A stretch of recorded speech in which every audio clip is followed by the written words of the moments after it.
Shalom, saudaraku yang dikasih oleh Tuhan Yesus. Pada hari ini, tanggal 12 April 2020, saya akan menyampaikan renungan firman Tuhan. Tapi sebelumnya, mari kita tundukkan kepala kita dan kita berdoa. Bapa, di dalam nama Yesus, pada hari di mana kami seluruh umat-Mu merayakan kemenangan kebangkitan Yesus, yang merupakan garansi kemenangan dalam kehidupan kami. Aku berdoa di dalam nama Yesus, biarlah kebenaran-Mu hari ini akan mengoreksi hati kami, agar supaya kami makin murni di hadapan Tuhan. Firman Tuhan bagaikan cermin yang akan membuat kami dapat melihat kondisi kehidupan rohani kami. Terpujilah Bapa, berbicara kepada kami, karena kami siap mendengar firman-Mu, diarahkan dan dituntun lewat firman-Mu. Di dalam nama Yesus, haleluya, amin. Baik, saudara-saudara yang dikasih oleh Tuhan, dalam renungan hari ini saya menyampaikan firman Tuhan dengan judul 5 level kedekatan dengan Tuhan. Nah, saudara-saudara yang dikasih oleh Tuhan, dalam pembacaan firman Tuhan dalam Injil Lukas pasal 15 hari ini, secara khusus saya menemukan ternyata Tuhan memberikan sebuah gambaran 5 level kedekatan kita dengan Dia sebagai Tuhan kita. Nah, yang pertama saudara-saudara, level kedekatan ini digambarkan dengan perumpamaan. Yang saya temukan ini sebuah kebenaran yang amazing, saudara-saudara.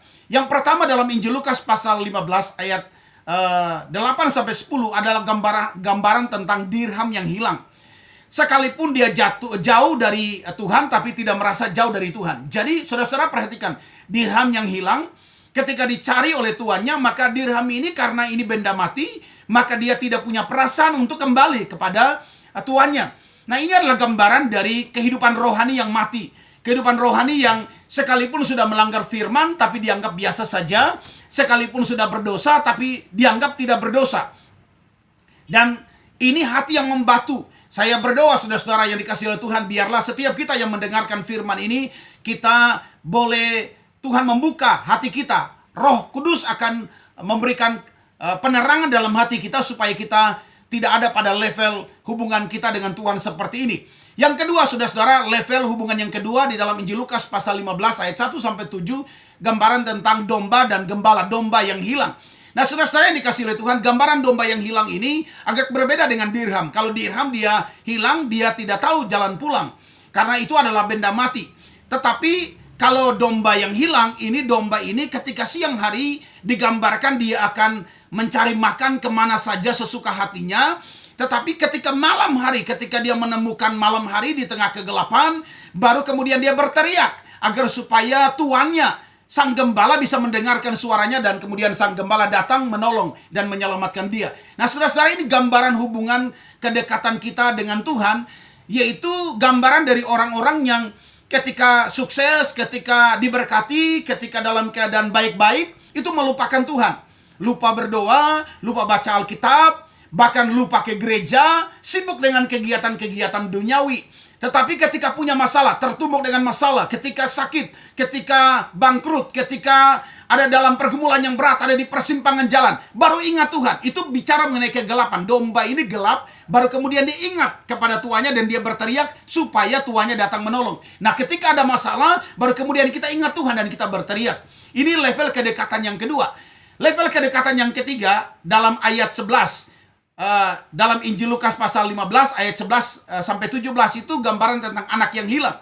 Nah, saudara-saudara, gambaran anak yang hilang, kita tahu ceritanya, di mana anak yang hilang ini adalah anak yang dia mengambil harta kekayaan bagiannya dari orang tuanya, dan kemudian dia pergi foya-foya, dan kemudian sampai pada satu masa di mana dia mengalami masa paceklik, dia masa kesusahan. Sekalipun bapaknya tidak mencari dia, tapi dia ingat kembali dan dia pulang kembali. Kalau dirham tidak tahu pulang, domba tidak tahu pulang. Domba hanya bisa berteriak. Kalau dirham, dia akan menunggu sampai Tuhan datang, tuannya datang dan menemukan dia. Kalau domba ini dia berteriak, dan kemudian tuannya atau gembala datang untuk menyelamatkan. Kalau anak yang hilang ini agak berbeda. Dia punya level hubungan agak berbeda. Dia lebih tinggi dari yang kedua, yang pertama dan kedua. Dia, saudara-saudara, ketika dia dalam keadaan susah, jadi semua baik-baik, kemudian dia melupakan Tuhan, tapi kemudian dia tertumbuk dengan masalah, dia tanpa diundang, dia tanpa dihubungi, dia tanpa dikontak pendeta, dia tanpa ditelepon gembala, dia datang sendiri. Ini anak yang hilang, dia datang sendiri, dia ingat Tuhan, dia balik sendiri. Nah, ini anak yang hilang. Dan saya berdoa saudara-saudara, kita semua biar di hari kebangkitan Yesus ini Tuhan menolong kita semua untuk selalu mengingat Tuhan dalam kondisi apapun. Level hubungan dengan Tuhan yang keempat adalah level sahabat. Nah, saudara-saudara, itu ada di dalam Injil Yohanes pasal 15 ayat 14 sampai ayat yang ke-16. Ini level sahabat, ini level yang keempat. Level sahabat ini, saudara-saudara, seorang sahabat itu selalu mendengarkan suara sahabatnya. Nah, sebagai seorang anak Tuhan, kalau kita menjadi sahabat Tuhan, maka kita selalu rindu mendengarkan suara Tuhan dan melakukannya. Ini level ketaatan. Tidak perlu jatuh baru datang. Tidak perlu ada dalam masalah baru datang. Setiap hari rindu mendengarkan suara Tuhan. Dia tidak perlu tunggu hilang. Dia selalu ingin mengetahui kehendak tuannya. Sahabat itu pasti tahu apa yang dilakukan oleh tuannya. Nah, saudara-saudara yang dikasih oleh Tuhan, inilah level sahabat. Dan saya berdoa pada level ini biarlah setiap kita minimal ada pada level ini, level sahabat, di mana kita selalu rindu mendengarkan suara Tuhan kita sebagai sahabat sejati kita. Dan yang kelima, yang terakhir, level kedekatan dengan Tuhan yang terakhir adalah hubungan mempelai, hubungan suami istri, saudara-saudara. Tuhan menggambarkan hubungan Tuhan dengan gerejanya itu sebagai hubungan suami istri. Tuhan adalah mempelai pria dan kita, gerejanya adalah mempelai wanita. Nah, saudara-saudara, kalau saudara yang sudah memasuki rumah tangga tentu tahu kalau suami istri tentu dua-dua harus saling memberi kepuasan, dua-dua harus saling menyayangi, dan selalu ada kerinduan untuk hidup intim. Selalu ada kerinduan. Makanya Alkitab berkata, kalau baik, hendaklah kamu masuk kamar, tutup pintu, dan kemudian berdoa.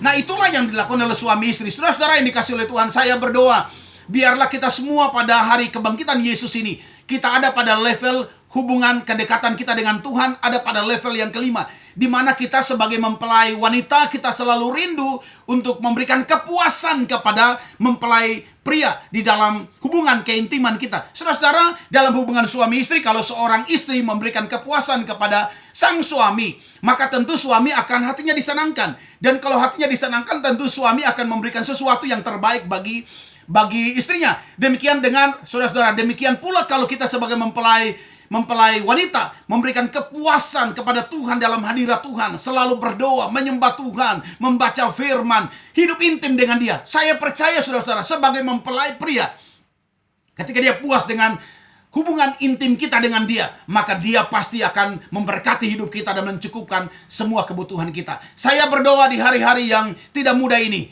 kita semua sebagai anak-anak Tuhan, mari kita naikkan level iman kita, level hubungan kita dekat dengan Tuhan, supaya tidak hanya ada pada level iman seperti dirham atau seperti domba sebagai anak yang hilang, atau bahkan sebagai sahabat. Tapi saya berdoa supaya kita semua menjadikan diri kita, menempatkan diri kita sebagai mempelai wanita yang selalu rindu hidup intim dengan Yesus sebagai mempelai pria kita. Doa saya menyertai saudara, Immanuel, Allah beserta kita. Mari kita tundukkan kepala kita dan kita berdoa. Bapa, di dalam nama Yesus, biarlah kebenaran firman yang kami dengar hari ini, di hari kebangkitan Yesus ini, kami berdoa, biarlah kebenaran-Mu mengambil tempat dalam hati kami yang terdalam, dan membawa kami untuk kami makin hari makin dekat dengan Tuhan sebagai mempelai pria kami. Terpujilah Bapa, di dalam nama Yesus kami sudah berdoa dan mengucap syukur. Haleluya, haleluya.